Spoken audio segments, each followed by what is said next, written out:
আলাইকুম। একটু ভিডিওটা টান দিবেন না, কথাটা শুনে যাবেন কি বলতেছে।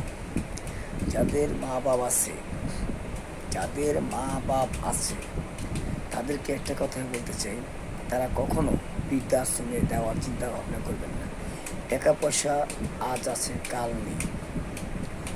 এমনকি বাবা মা আছে যারা অনেক কষ্ট করে সন্তানকে মানুষ করে, তারা কোনো বোঝে না।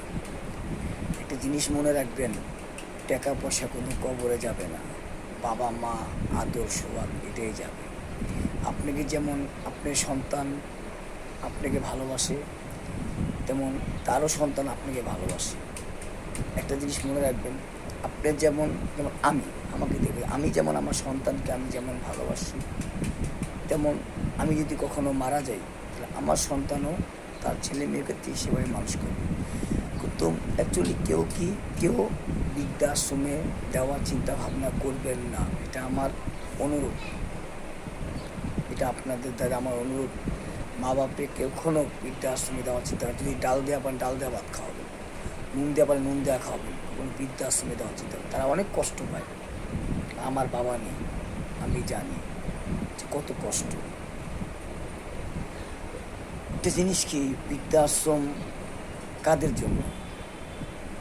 হ্যাঁ ঠিক আছে, বৃদ্ধাশ্রম দেওয়ারও ঠিক আছে, কাদের জন্য? তাদের ছেলে মেয়ে নাই তাদের জন্য।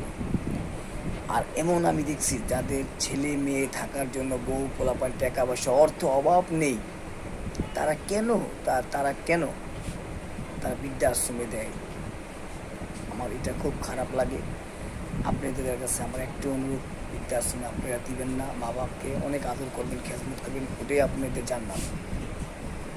জান্নাত কিন্তু এমনি আসে না, মা বাপের পায়ের নিচেই জান্নাত। এটা বুঝলে কেউ আর কখনো মাকে অবহেলা করবেন না। আর ভিডিওটা ভালো লাগলে সবাই শেয়ার করে দিবেন। আমিও বাবা ভক্ত, মার ভক্ত, আপনারাও মা বাবা ভক্ত থাকবেন।